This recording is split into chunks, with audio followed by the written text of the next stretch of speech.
Hello friends, welcome back to our YouTube channel educational era. Friends, आज का topic है regulation of heart beat, जो कि BSc second year और third year के एग्ज़ाम के पॉइंट ऑफ व्यू से बहुत इंपॉर्टेंट है। सो बिना किसी देरी के चलिए शुरू करते हैं। फ्रेंड्स, ये है हार्ट। हार्ट के राइट साइड के ऊपर वाले पोर्शन को हम बोलते हैं राइट ऑरिकल, और लेफ्ट साइड के ऊपर वाले पोर्शन को हम बोलते हैं लेफ्ट ऑरिकल।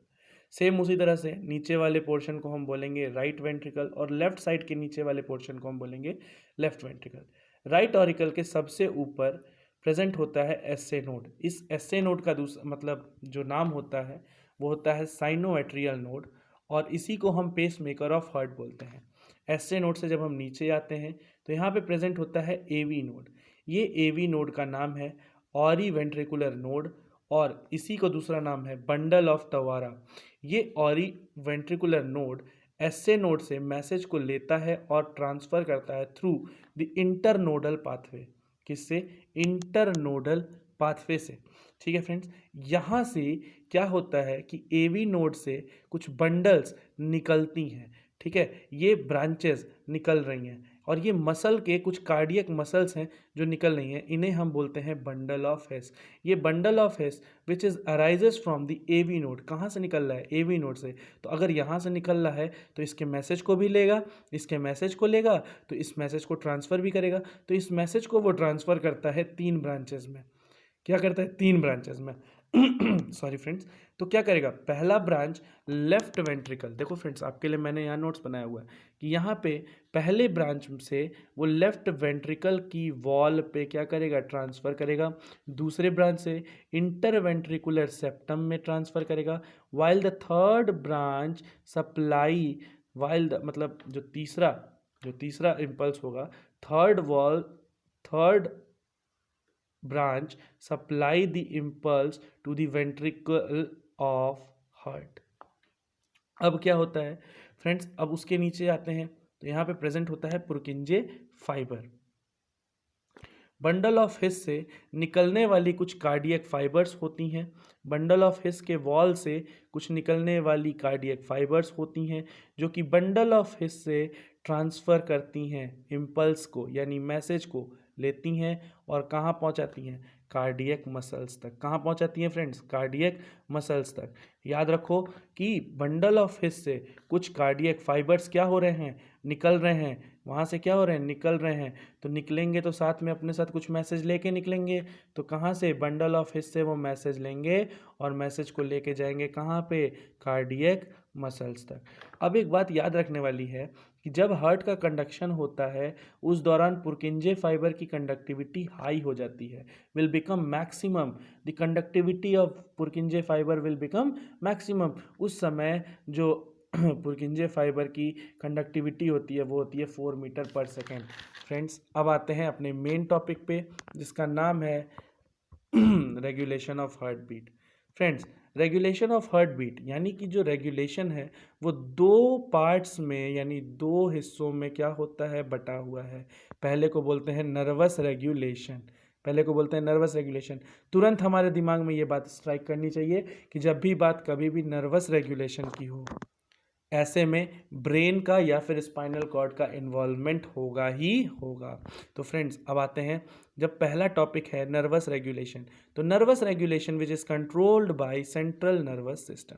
जब भी हमें कभी भी आ जाए कि हाँ सेंट्रल नर्वस सिस्टम है, जस्ट हमें पता होना चाहिए कि हाँ यहाँ पे ब्रेन इन्वॉल्व है। जब भी कभी सेंट्रल नर्वस सिस्टम का बात हो तो हमको क्या याद होना चाहिए कि हाँ यहाँ ब्रेन क्या है? इन्वॉल्व है। तो ब्रेन है तो ब्रेन का यहाँ क्या है? मेडुला। मेडुला के अंदर कुछ सिंपैथेटिक नर्व्स हैं। इन नर्व का दूसरा नाम vagus nerve. Friends, central nervous system, इसमें ब्रेन है, ब्रेन का मेडुला, मेडुला के अंदर सिंपैथेटिक नर्व्स जिसका दूसरा नाम वैगस नर्व। ये वैगस नर्व्स बाहर निकलते हैं, कुछ ब्रांचेस को मतलब बाहर निकालते हैं। उन ब्रांचेस को रिसीव करता है, पकड़ता है कौन? हमारा दिल, हमारा हार्ट, और उसी को क्या करेगा? रिसीव करेगा। ठीक।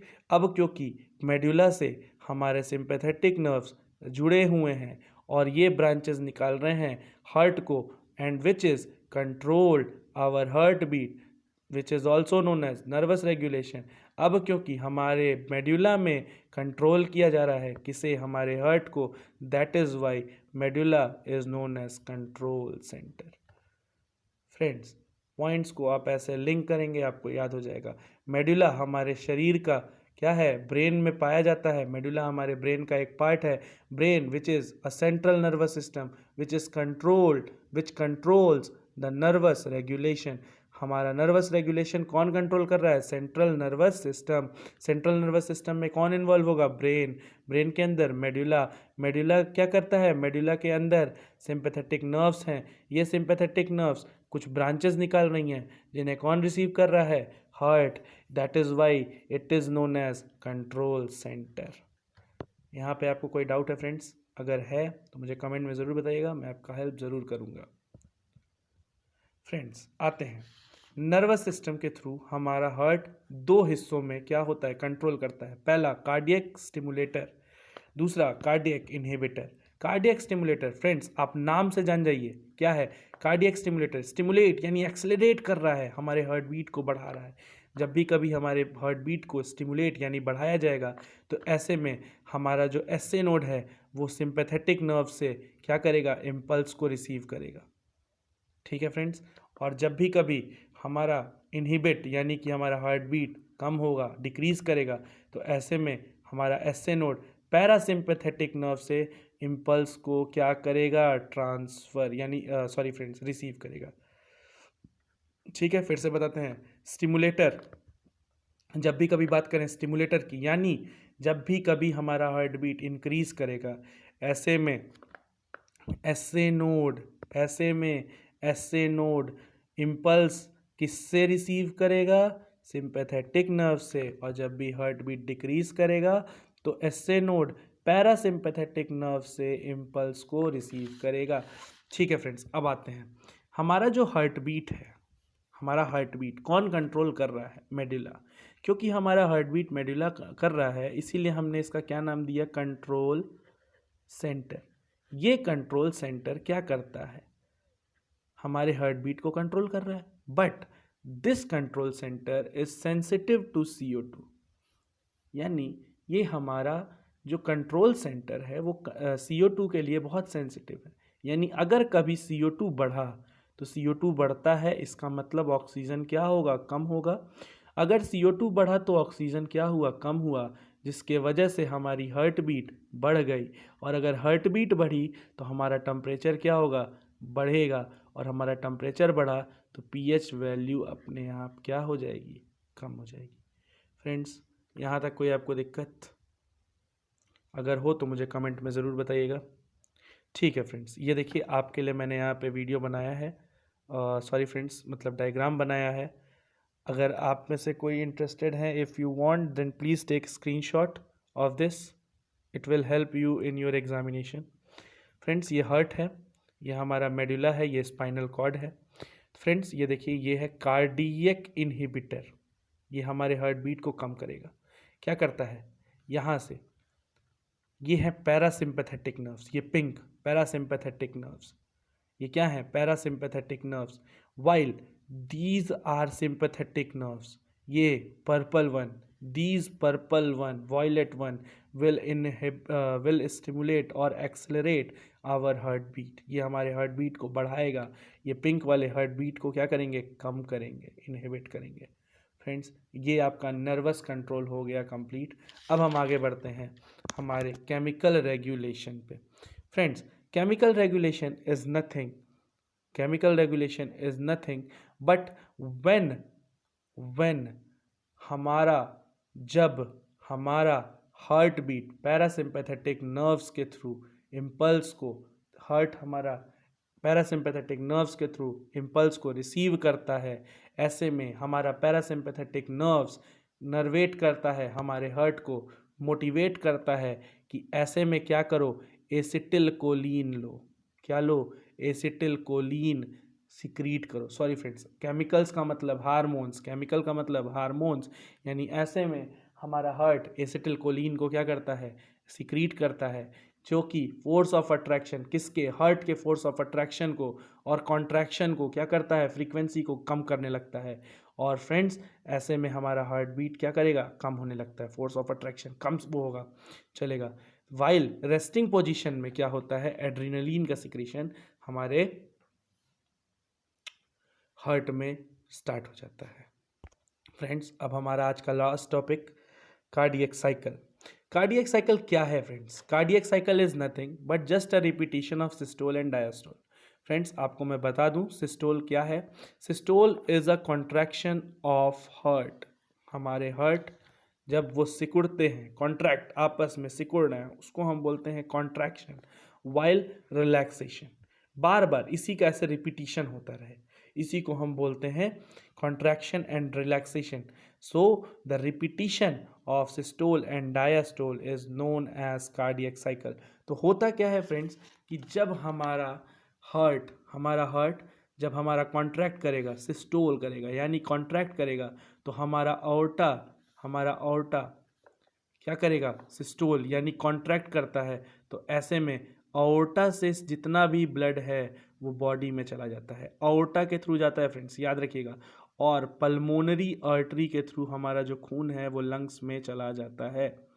ऐसे में एक साउंड निकलती है, जब सिस्टोल के दौरान एक साउंड निकलती है जिसको हम बोलते हैं लब। इस लब को हम हार्ट साउंड कहते हैं। Heart sound, such type of heart sound which is produced when the closure of cuspid valve, either it is bicuspid valve or tricuspid valve। ठीक है फ्रेंड्स, यहाँ तक आपको समझ में आया कि जब हमारा हार्ट सिस्टोल करता है तो हमारे अओर्टा के थ्रू बॉडी में ब्लड चला जाता है, वाइल पल्मोनरी आर्टरी के थ्रू लंग्स में हमारा ब्लड चला जाता है। ऐसे में एक साउंड प्रोड्यूस होती है जिसे हम लब कहते हैं, which is produce during the closure of cuspid valve, either it is bicuspid और ट्राइकस्पिड वॉल्व। उसके बाद क्या होता है, नेक्स्ट स्टेप में हमारी एक और साउंड निकलती है जिसे हम बोलते हैं डप। ऐसे में क्या होता है, डप। अब ऐसा कॉन्ट्रैक्शन है तो बाइकस्पिड और ट्राइकस्पिड वॉल्व तो हमारे बंद हुए, तो ऐसे में हमारी एक और वॉल्व होती है जिसे हम बोलते हैं सेमील्यूनर वॉल्व।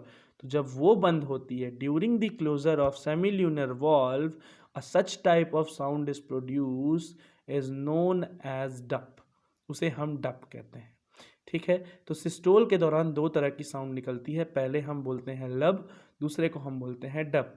वाइल अब क्या हुआ, कॉन्ट्रैक्शन हुआ तो हमारा हार्ट क्या करेगा, रिलैक्स करेगा, दैट इज डायस्टोल। अब वो खींचेगा, तो अब क्या होता है कि ऐसे में जो हमारे वेना कावाज होते हैं, ऊपर वाले को हम बोलते हैं सुपीरियर वेना कावा और नीचे वाले को हम बोलते हैं इंफीरियर वेना कावा। तो इसके थ्रू हमारे अदर ऑर्गन्स, बाकी के शरीर के हिस्सों में क्या होता है, चला जाता है खून, और पल्मोनरी आर्टरी के थ्रू हमारे पल्मोनरी आर्टरी के थ्रू हमारे हार्ट में लंग्स से वापस क्या आ जाता है, ब्लड आ जाता है। तो ऐसे देखा जाए फ्रेंड्स तो हमारा कार्डियक साइकिल ऐसे कंप्लीट हो जाता है। एक ऑरिकुलर और वेंट्रिकुलर सिस्टोल और डायस्टोल कंप्लीट करने के लिए टोटल 8 सेकंड लगते हैं। एक ऑरिकुलर सिस्टोल को कंप्लीट होने में 0.1 सेकंड लगते हैं, वाइल एक ऑरिकुलर डायस्टोल को कंप्लीट होने में 0.7 सेकेंड लगते हैं। यानी अगर देखा जाए तो ऑरिकुलर सिस्टोल एंड डायस्टोल को कंप्लीट होने में टोटल 0.8 सेकेंड लगते हैं। वाइल एक वेंट्रिकल सिस्टोल सबसे ज़्यादा लंबा समय लेता है, 0.3 सेकेंड लेता है एक सिस्टोल पूरा होने में। क्यों? क्योंकि उसके पास हाईली मस्कुलर वॉल होते हैं। वाइल जो वेंट्रिकुलर डायस्टोल होता है वो 0.5 सेकेंड लेता है अपने पूरा करने के लिए। सो फ्रेंड्स यहाँ पे हमारा टॉपिक होता है कंप्लीट और रेगुलेशन ऑफ हार्ट बीट होती है कंप्लीट। फ्रेंड्स इस यहाँ तक अगर आपको कोई दिक्कत हो तो मुझे कमेंट करके ज़रूर बताएं, और फ्रेंड्स वीडियो का कौन सा पार्ट आपको अच्छा लगा ये भी मुझे कमेंट में बताएं। अगर वीडियो आपको अच्छी लगी हो तो इस वीडियो को लाइक करें, कमेंट करके अपना फेवरेट पार्ट बताएं, क्या नहीं समझ में आया वो बताएं, और इस चैनल को सब्सक्राइब करें और इस वीडियो को अपने ज़्यादा से ज़्यादा दोस्तों तक दूर तक पहुंचाएं। Thank you friends. और बाकी बेल आइकन को प्रेस करेंगे तो बाकी नए नोटिफिकेशंस आपको मिलते रहेंगे। तब तक के लिए गुड बाय फ्रेंड्स।